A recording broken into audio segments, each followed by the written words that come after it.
네, 두 번째 행선지는 서울중앙지검이 있는 2호선 서초역이었습니다. 이 검찰과 법원의 파열음이 심상치 않습니다. 이 서울중앙지검이 국정원 외곽팀 수사 등 주요 사건의 영장 기각을 이유로 법원을 노골적으로 공개 비난하고 여기에 법원이 또 다시 반박을 하고 있습니다. 네, 도대체 무슨 사연이 있는 걸까요? 사회부 이윤상 기자와 추가로 이야기 나눠보겠습니다. 어서 오세요. 예. 이윤상 기자, 도대체 어제 하루 정신이 없을 정도로 서울중앙지검이 입장 발표문을 내놓고 법원이 또 거기에 이제 맞붙는 형식의 이런 내용을 발표했는데 어떤 일들이 있었던 겁니까? 네, 덕분에 저도 잠을 좀 설쳤는데요. 네. 그제 목요일부터 어제 저녁까지 이어진 숨가쁜 사건들이었습니다. 네. 그제 목요일 오전에 그 방산비리 관련해서 카이 경영지원본부장의 영장실질심사가 있었습니다. 네. 그리고 국정원 댓글 사건과 관련해서 국정원 퇴직자들의 모임인 양지회 전현직 간부 2명의 영장심사가 있었고요. 이 심사가 길어지면서 어제 새벽이 돼서야 결론이 나왔습니다. 결과는 검찰이 원치 않았던 방향이었죠. 3명 모두 영장이 기각됐습니다. 법원은 구속 필요가 없다고 판단을 한 건데요. 저도 어제 새벽에 3시와 4시 일단 문자 메시지를 통해서 반박 논평을 받았습니다. 네. 검찰로부터요. 알려진 대로 납득할 수 없는 결과다라는 것이었고요. 그다음 출근 시간이 지난 이후에 11시 반에 이번에는 전자문서 형태로 이메일 형태로 그 반박 논평이 다시 한번 배포가 됐습니다. 내용을 보면 정의와 직결된 핵심 수사 영장들이 예외 없이 기각됐다. 법 원칙 이외에 그러니까 어떤 보이지 않는 손이 작용한 것 아니냐는 의구심을 드러낸 그 주장이었고요. 4시간 뒤에 이번에는 법원이 다시 반박을 합니다. 검찰이 억측을 부리고 있다. 억측을 공식적으로 표명했다. 그리고 이건 다른 영장심사 사건들에 영향을 미치려는 의도가 있다고 의심할 수밖에 없다. 그런 내용이 담겨 있었습니다. 네, 이 서울중앙지검의 입장 발표문을 다시 한번 좀 들어봐야 될 것 같은데요. 바로 제 옆에 준비를 했습니다. 이 2월 말에 양승태 대법원장이죠. 새 영장판사진을 배치한 후에 우병우, 정유라, 이영선, 국정원 댓글 관련자 등 국민 이익과 정의에 직결되는 핵심 수사 영장들이 예외 없이 기각됐다고 얘기를 했습니다. 국민이라는 단어를 한 번 더 얘기했는데요. 국민들 사이에 법과 원칙에 또 다른 요소가 작용하는 것은 아닌지 의구심도 제기되고 있다. 그러면서 사법제도 자체의 불신으로 귀결될까 우려한다라고 얘기를 했습니다. 제가 주목하는 부분 여기서 국민을 끌어들이고 있거든요. 네, 저는 아마 이걸 보고 오늘 정당의 논평 같은 느낌들을 받았습니다. 자, 법을 집행하는 검찰입니다. 검찰은 결국 활동 자체는 법에 규정된 활동을 해야죠. 모든 용어도 마찬가지입니다. 법률적 용어를 저는 써야 된다고 봅니다.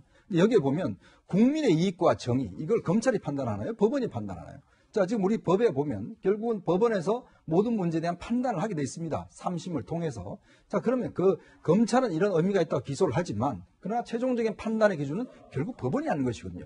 이게 정의인지 국민의 이익인지 문제는 검찰이 판단할 문제가 아닙니다. 지금 우병우, 정유라, 이영선 이런 분들에 대한 재판이 진행되고 있는 상황인데 정유라는 아직 기소도 안 됐지만 우병우 속도 마찬가지지만 이 부분에 대한 판단은 결국은 법원의 몫이에요. 근데 왜 검찰이 국민의 이익과 정의를 이미 단정하고 이야기하는지 그것 자체가 일단 의무예요. 또 다른 이야기는 그러니까 국민들 사이에 법과 원칙에 또 다른 요소가 있다라고 했는데 자, 그럼 또 다른 요소가 무엇인지에 대한 검찰의 증거가 있습니까?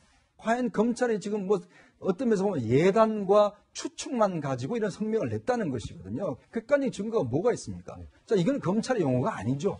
그런 거 보면 사법제도 자체에 대한 불신, 검찰이 지금 사법제도를 불신할 수 있는 그런 주체가 됩니까? 저는 아니라고 보거든요. 검찰과 사법부는 엄연히 분리되어 있는 상황이고 양측은 견제와 균형이라는 그런 원리가 통하는 사회인데 기본적으로 지금 검찰이 사법부를 향해서 지금 국민 불신을 받을 것이다라고 이야기를 하는 것은 이건 검찰의 월권이자 검찰로서 저는 할 수 없는 이야기라고 보여집니다. 네, 그러니까 검찰의 주장을 한마디로 요약을 해보면 법원이 지금 잘못된 판단을 하고 있다는 거잖아요. 이게 법원과 검찰이 저렇게 공개적으로 서로 반박을 하고 치고받고 하는 게 이게 좀 이례적인 일 아니겠습니까? 그렇죠. 이게 아주 이례적이고요. 저는 이게 기본적으로 검찰이 잘못했다 봐요. 왜냐하면 이게 검찰이 자꾸 이게 그 적폐청산 이야기 하는데요. 이 적폐청산은 이제 그 개혁이잖아요. 근데 그 법원이나 검찰이 개혁, 적폐청산하는 기관이 아니에요. 법원이나 검찰은 이게 법치주의, 엄격한 이게 법과 원칙에 따라서 어떤 사람이 죄가 있는가 없는가를 판단하고 또 이게 구속의 사유가 있는가 없는가를 판단하는 이런 게 법치주의의 기관이지 적폐청산하는 기관이 아니잖아요. 실제 검찰에 그렇다 따지면 검찰은 적폐가 없습니까? 항상 죽은 권력에는 가혹하고 산 권력 앞에서는 바른 말 못하고 이게 이때까지 국민들이 가장 검찰 개혁을 1순위 삼고 있잖아요. 네. 그래서 저는 검찰이 적폐청산 운운하면서 저렇게 사법부 판결을 비판하는 건 문제가 있고요. 또 저게 팩트하고도 안 맞아요.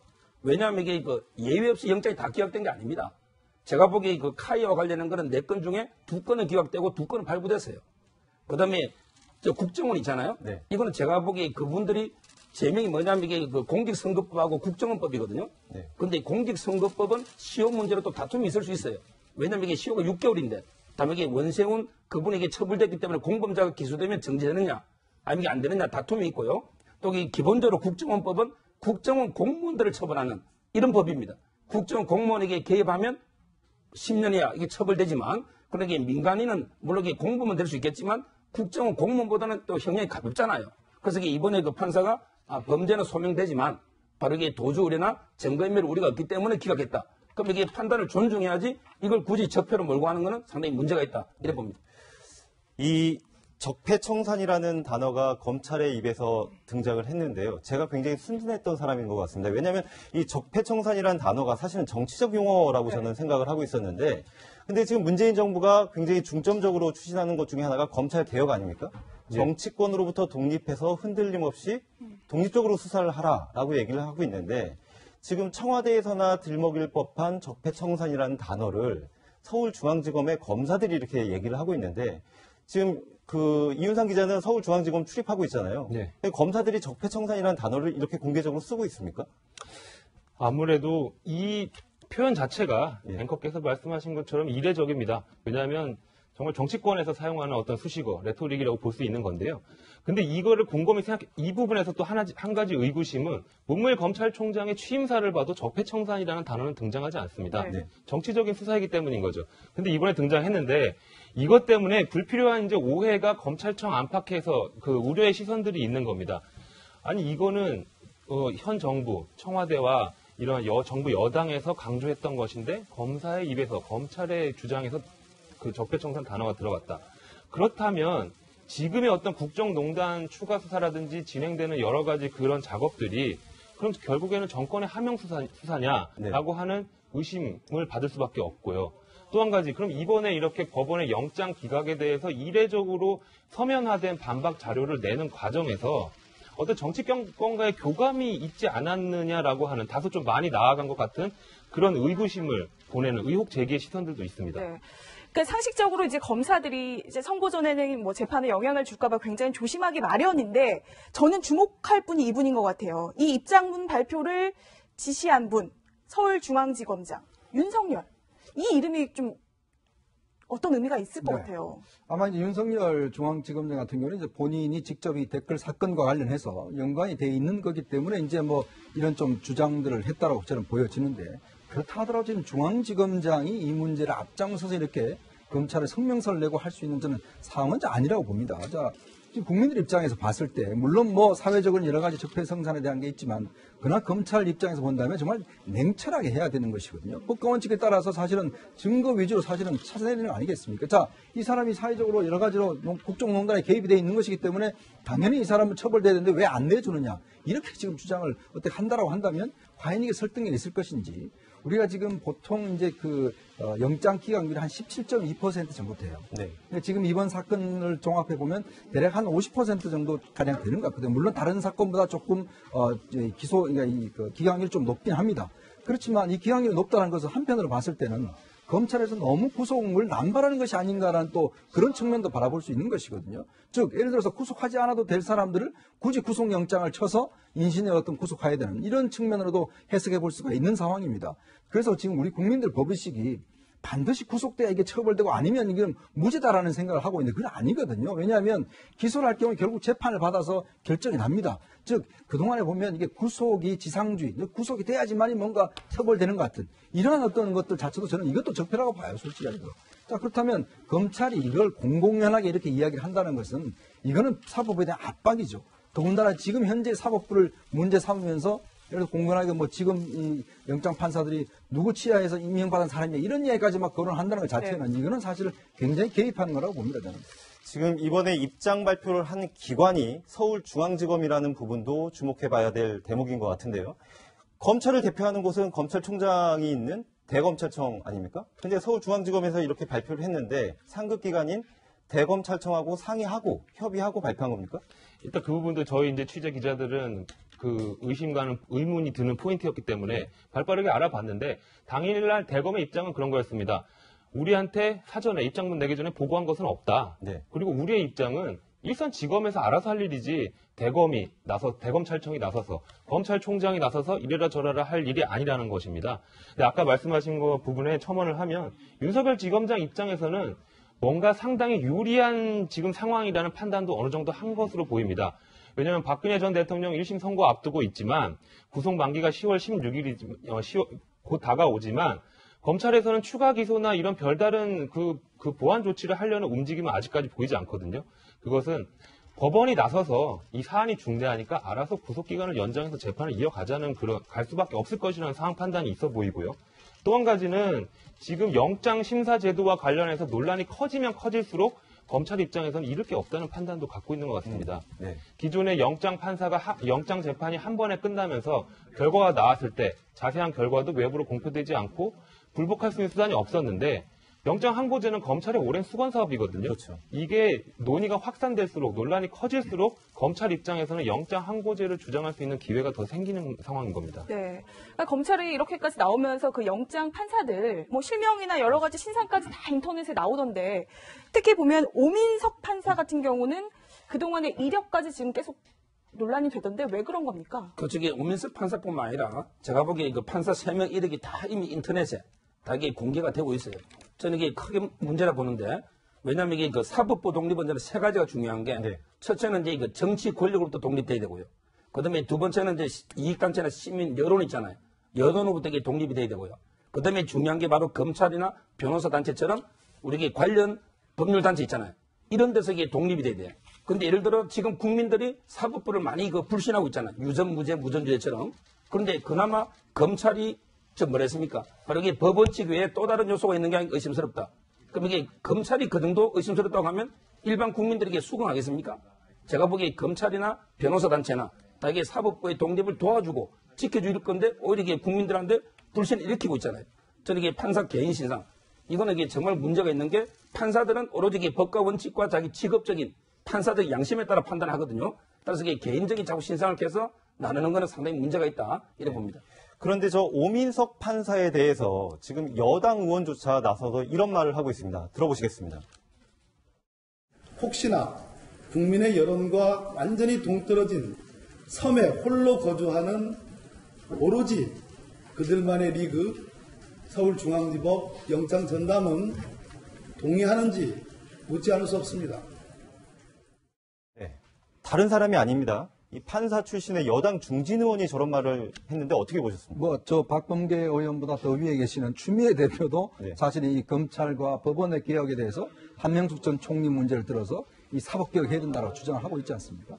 근데 저는 보면 지금 일단 여당에 몸을 담고 계시는 판사분들이 저렇게 판사를 흔든다는 거, 과연 이게 올바른 이야기인지, 사실 어떤 면에서 뭐 이런 불만이 있을 수는 있죠. 사실 판사의 결정에 대해서 뭐 불만이 없는 사람이 있겠습니까? 그렇지만 우리 사회가 인정하는 게 있지 않습니까? 결국 사법부를 최후의 보루라고 사실 인정하는 거 아닙니까? 인간이라는 게 완벽할 수가 없잖아요. 사회제도도 마찬가지고. 그렇기 때문에 결국은 이 사법부를 두고서 우리가 이 정말 사법부에 대한 신뢰를 가지고 있는 것이거든요. 사실 이게 무너지면 사회는 정말 만인에 대한 투쟁으로밖에 갈 수가 없는 처지입니다. 네. 자, 그런데 문제는 지금의 집권 여당이 자꾸 저렇게 사법부를 흔드는 것 자체가 보면 저는 최근에 좀 우려되는 게 뭐냐면 지금 대법원장의 이제 김명수 대법원장 후보자 같은 경우도 이제 국제인권법 연구회 회장 출신입니다. 그렇죠. 그리고 지금 사법부의 주요 인사들이 대부분 이 모임 소속에 있는 분들이 실제로 또 청와대도 가고 정부에도 배치가 되고 있어요.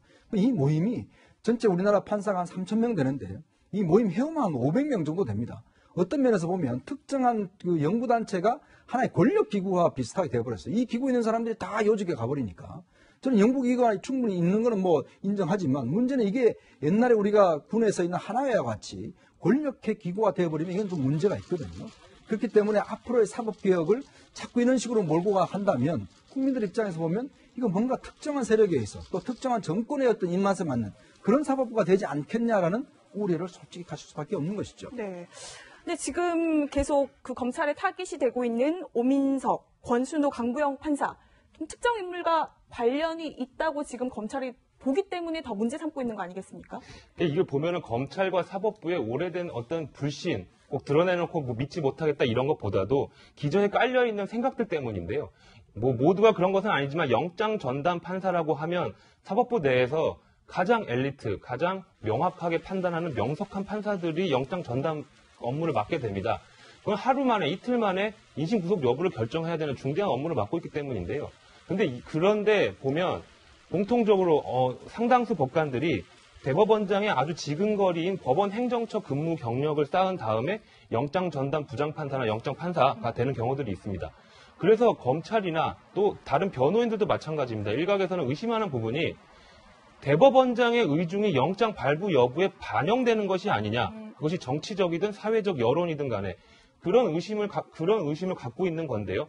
그 검찰이 이번에 발표한 반박 논평에서도 보면 2월 말 새 영장 판사 배치 후라고 하는 이례적으로 자신의 기관이 아닌 다른 기관의 인사 문제를 거론했단 말이죠. 이게 굉장히 예외적인데요. 결국에는 대법원장의 그런 인사권에 의해서 임명된 사람들이 대법원장의 의중을 반영해서 적폐청산 작업에 소극적인 것 아니냐는 의심을 하고 있는 것 같습니다. 바로 그 부분이 저도 궁금한 대목인데 양승태 대법원장 같은 경우에 10월 24일 이제 퇴임을 앞두고 있습니다. 근데 그분이 임명했던 영장 전담 판사를 콕 이렇게 짚어서 얘기하는 게 뭔가 좀 수상해 보이거든요. 그렇죠. 저는 그것도 검찰이 잘못됐다 봐요. 왜냐하면 이게 검찰하고 법원은 기본적으로 조직 구조가 틀려요. 뭐냐면 이게 검찰은 검사 동일체의 원칙. 이 말이 이게 검찰총장을 정점으로 해서 하나의 피라미드 조직이기 때문에 철저한 이게 상명하복이잖아요. 근데 법원은 그게 아니에요.